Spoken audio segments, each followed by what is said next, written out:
friends, Mrs. McBride here, coming to you straight from room 219. What we're doing today is talking about some Unit 5 test review. Now this is your review, so feel free to fast forward or watch this whole video as much as possible.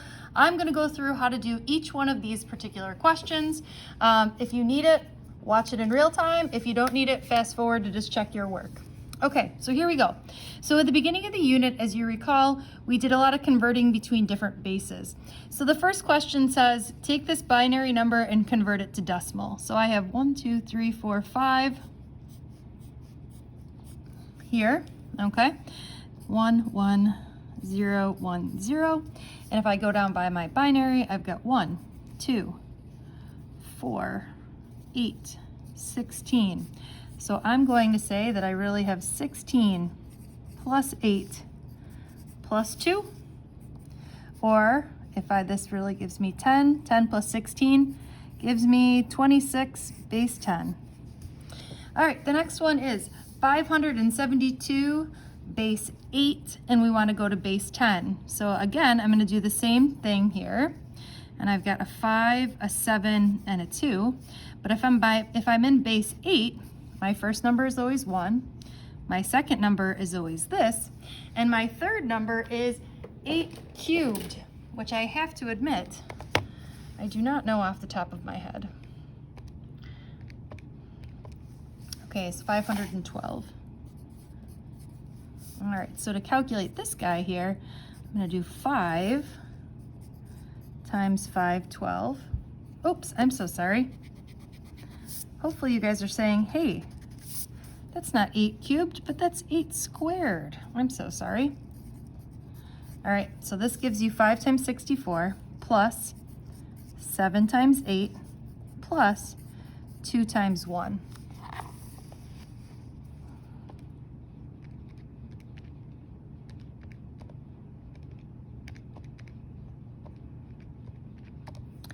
And I get 378 base 10. All right, we've got now something in base 16. So again, I've got my 1, I've got my 16, and if I needed another one, this would have been my 16 squared, which I don't. Okay, now I've got A and F. I always have to write these down. I always remember that A is 10. B is 11, C is 12, D is 13, 14. Okay, so F is 15. So I've got A is 10 and F is 15. And then the same way I did this up here, I really have 10 times 16 plus 1 times 15, or this is 160 plus 15, or 175 base 10.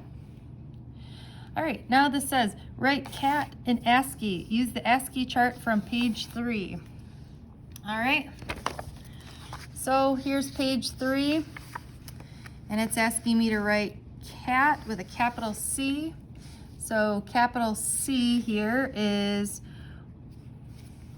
let me see if I can get this all in view.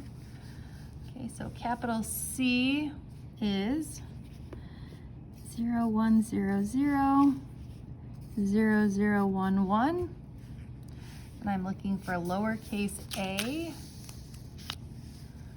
Okay, lowercase a here is 0, 1, 1, 0, 0, 0, 0, 1, and lowercase t 0, 1, 1, 1, 0, 1, 0, 0.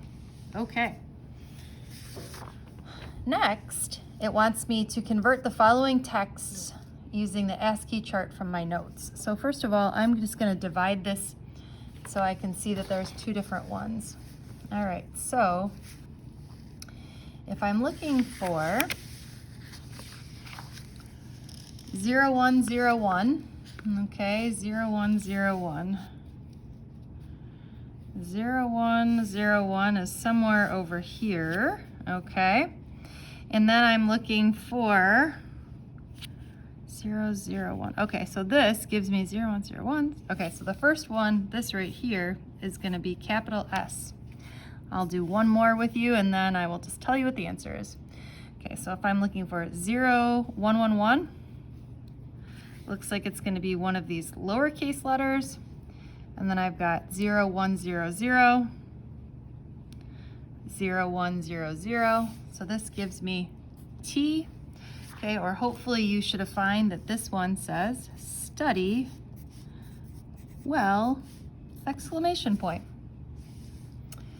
All right, next, number 6 says, what is the difference between ASCII and Unicode? So ASCII, hopefully you know, has 8 bits, and Unicode has 16 bits. Now, why did we go from ASCII to Unicode?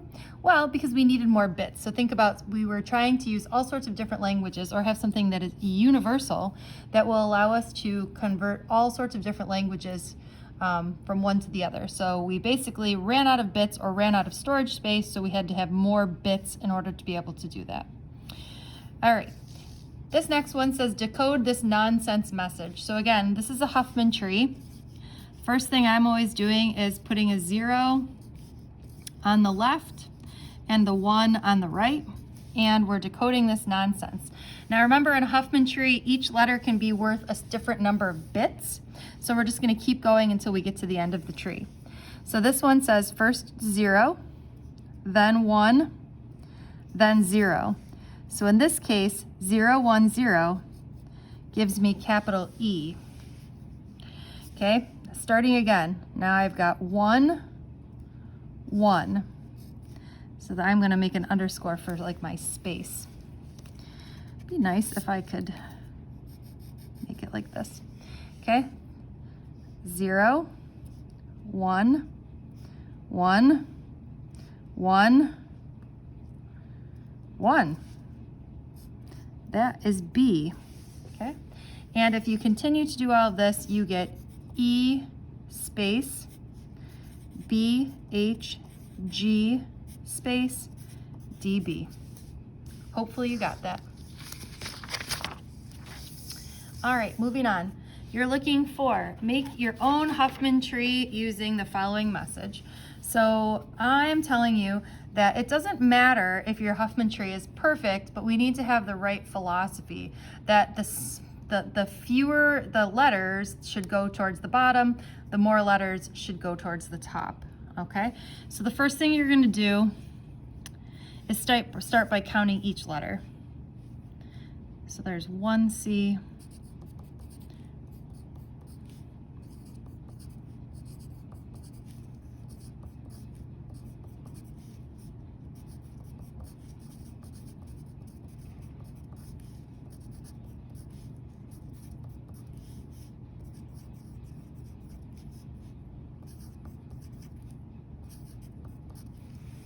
all right, so now that I've counted all my letters, I'm going to put the ones that have the fewest at the bottom, and I like to always cross them out so I've got them done.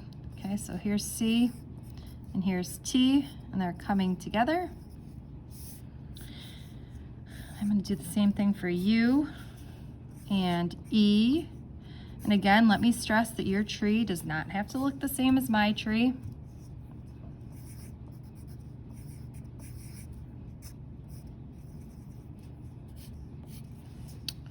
Okay, so I'm going to connect these two together.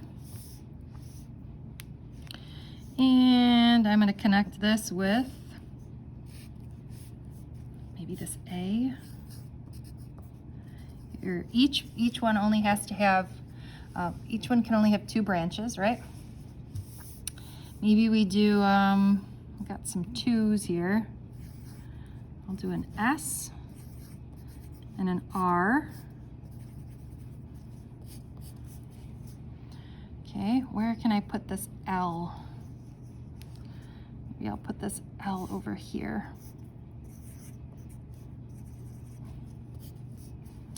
All right, so see how we're branching here? All right, we've got a D and an O.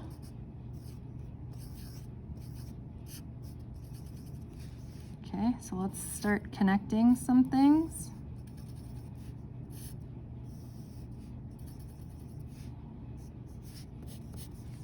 We need a space.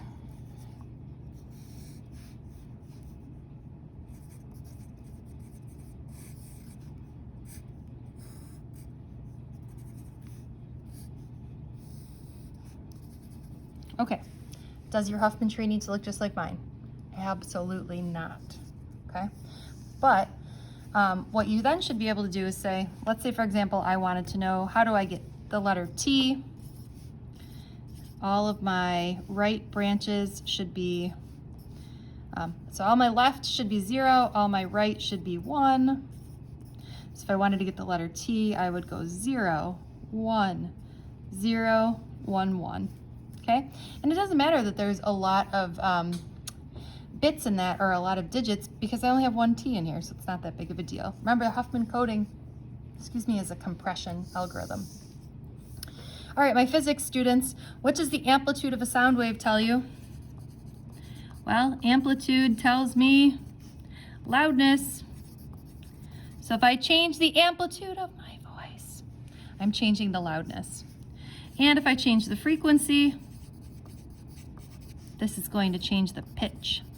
Like this, so right now I have a high frequency or a low frequency. All right, now we need to make the following bit map. So we've got white, red, blue, and green. Hopefully you have your colors here. All right, so I am just gonna go like this.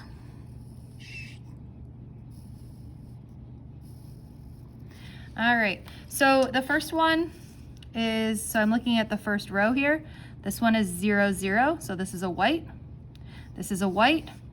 A 0, 1 would be a red, and a 1, 0 would be a blue. Okay, doing the next row. 0, 1, red, 1, 1, is green, 0, 1 is red, and 0, 0 is white. And just to finish this guy off, if you were looking to check your work, you should have something that looks like this. Okay.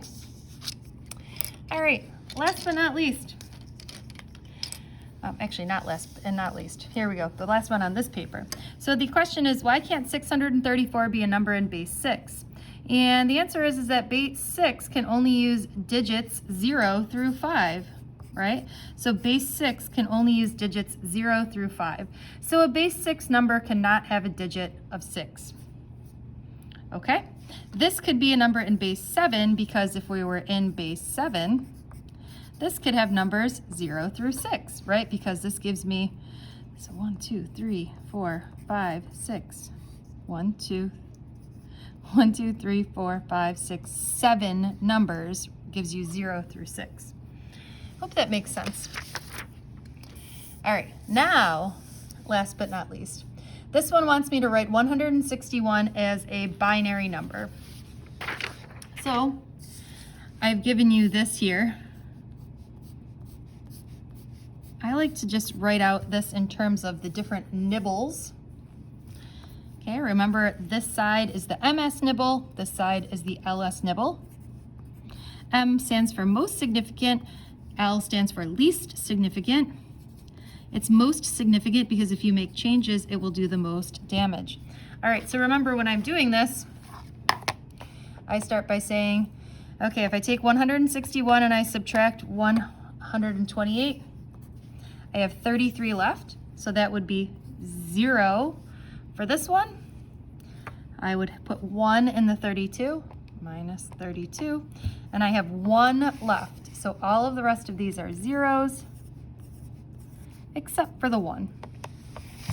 Okay, so what would Pixley calculate for round down 161 divided by 16? Well, if I take 161 and I divide it by 16, I get 10. Okay, well I get 10 point da-da-da-da-da, but I'm going to round down.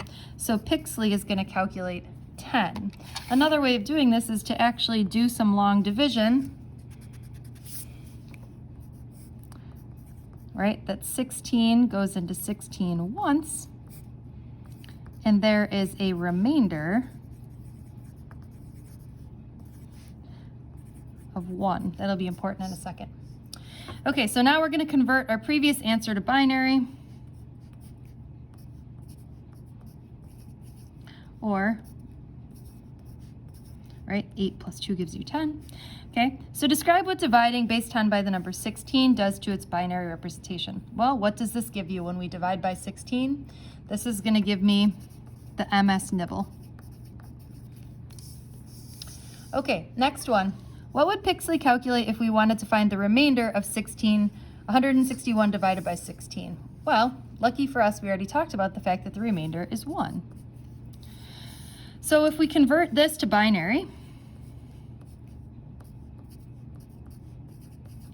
turns out 1 is just 1, or this gives me 0, 0, 0, 1. And what does this give me? I hope you're saying to yourself, this gives you the LS nibble. All right, good luck on your test. If you, I'm sorry.